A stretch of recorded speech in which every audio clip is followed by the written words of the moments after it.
जितनी देर में आप इस वीडियो को देखेंगे हमारी आबादी में 900 लोग और बढ़ चुके होंगे। वो उसी ऑक्सीजन में सांस लेंगे, उतनी ही जगह का बंटवारा होगा और भी ज्यादा ग्रीन हाउस गैसें पैदा होंगी। जरूरत से ज्यादा आबादी की चिंता लौट आई है। विशेषज्ञ चिंता जता रहे हैं कि अगर हम इस तेजी से बढ़ती आबादी की अनदेखी करेंगे तो प्रकृति हमारे लिए इंसानों की आबादी कम कर देगी। तो क्या ये पूरा सच है?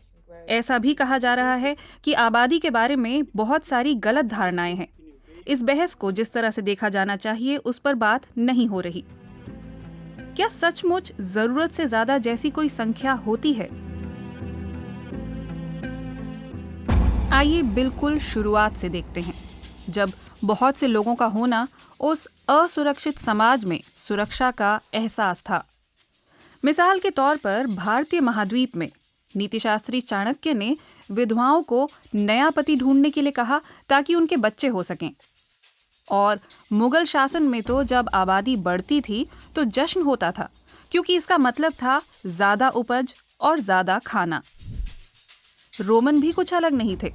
कुछ सम्राटों ने तो जल्दी शादी और लगातार बच्चों की पैदाइश को बढ़ावा देने वाले कानून बनाए ताकि उनकी सेनाएं ताकतवर बनी रहें। जीवन का मतलब बच्चे पैदा करना और नई बस्तियां खड़ी करना था। ये तब तक चला जब तक कि लोगों को एक समस्या के रूप में नहीं देखा जाता था। 18वीं सदी में ब्रिटिश अर्थशास्त्री थॉमस माल्थस ने खतरे की चेतावनी देना शुरू किया। ये तो हुई इतिहास की बात। आधुनिक दौर में द पॉपुलेशन बॉम्ब नाम की एक किताब के साथ इस पर हर जगह बहस तेज हुई। अमेरिका के एक लेखक ने इस किताब में चेतावनी देते हुए ओवर पॉपुलेशन की पहली मिसाल नई दिल्ली को बताया। इसे गरीबी और संसाधनों की खराब व्यवस्था से लेकर पर्यावरण को बर्बाद किए जाने तक के लिए जिम्मेदार कहा जाने लगा।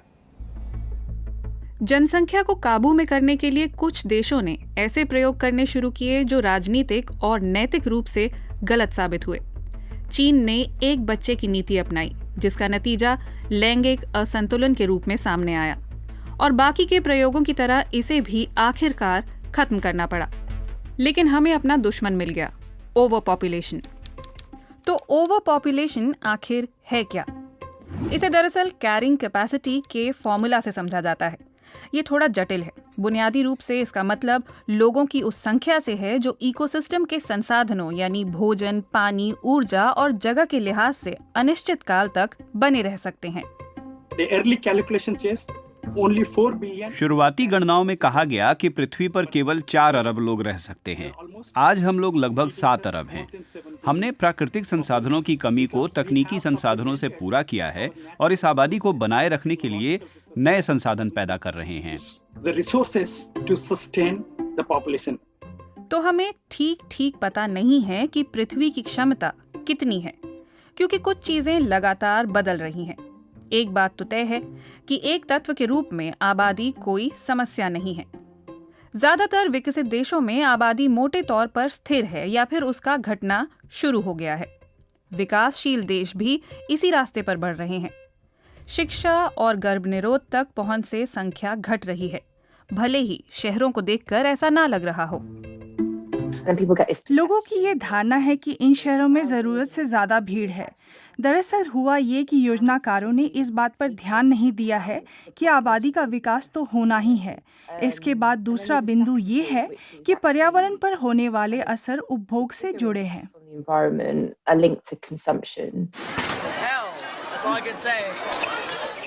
दुनिया भर में आबादी की तुलना में उपभोग कई गुना ज्यादा बढ़ रहा है। अगर हम उपभोग के स्तर को अलग अलग संदर्भों में दुनिया भर के शहरों और शहरों के भीतर देखें तो ये बहुत ज्यादा असमान है। तो फिर आइए देखते हैं कि इस समीकरण में हम संसाधनों की खपत कैसे कर रहे हैं। हर साल रिसर्चर धरती के सालाना संसाधनों का बजट तय करते हैं और पता लगाते हैं कि किस वक्त तक हम उसकी पूरी तरह से खपत कर चुके होंगे। अगर देशों की खपत पर ध्यान दिया जाए तो फर्क इतना ज्यादा दिखता है कि हैरानी होती है। मध्य पूर्व और पश्चिम के कई देश साल की पहली तिमाही में ही अपने पूरे संसाधन खर्च कर देते हैं, जबकि भारत जैसे कुछ देश इस बजट के बाहर नहीं जाते। किसी भारतीय की तुलना में एक औसत अमेरिकी संसाधनों की 16 गुना ज्यादा खपत करता है। इसी तरह कार्बन डाइऑक्साइड उत्सर्जन भी दुनिया भर में अलग है। 2018 में 4 लोगों के एक भारतीय परिवार का कार्बन फुटप्रिंट सालाना 8 टन से कम था। उसी साल 4 लोगों के एक अमेरिकी परिवार के लिए ये 70 टन था। तो फिर सिर्फ लोगों की संख्या गिनने की बजाय क्यों हमें ये नहीं देखना चाहिए कि कौन कितनी ज्यादा खपत कर रहा है?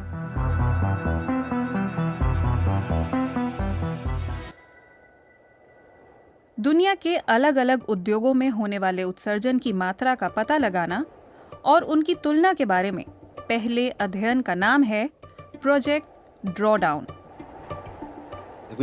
हमने बहुत ही जटिल मॉडल बनाए हैं। जब लिस्ट तैयार हुई तो मुझे पक्के तौर पर लग रहा था कि शीर्ष के 10 कौन होंगे, लेकिन मैं बिल्कुल गलत साबित हुआ। इनमें सबसे बड़ा है रेफ्रिजरेटर मैनेजमेंट, यानी ठंडा करने वाली मशीनें। आपने सही सुना। हमारे एसी और रेफ्रिजरेटर अब भी ऐसे सिस्टम इस्तेमाल करते हैं जो कि CO2 से भी ज्यादा हानिकारक ग्रीन हाउस गैसों का भारी मात्रा में उत्सर्जन करते हैं। प्रोजेक्ट ड्रॉडाउन के तहत दुनिया भर के करीब 200 रिसर्चरों, कार्यकर्ताओं और नीति बनाने वालों ने धरती पर हमारे असर को कम करने के लिए एक सूची तैयार की है। इस लिस्ट में शामिल दूसरा सबसे बड़ा कारक वो है जिसके लिए सभी लोग स्वतंत्र रूप से कुछ कर सकते हैं। खाना। दुनिया भर में होने वाले उत्सर्जन का 1/3 भोजन तंत्र से जुड़ा है, इसीलिए कुछ भी बर्बाद मत कीजिए अगर मुमकिन हो।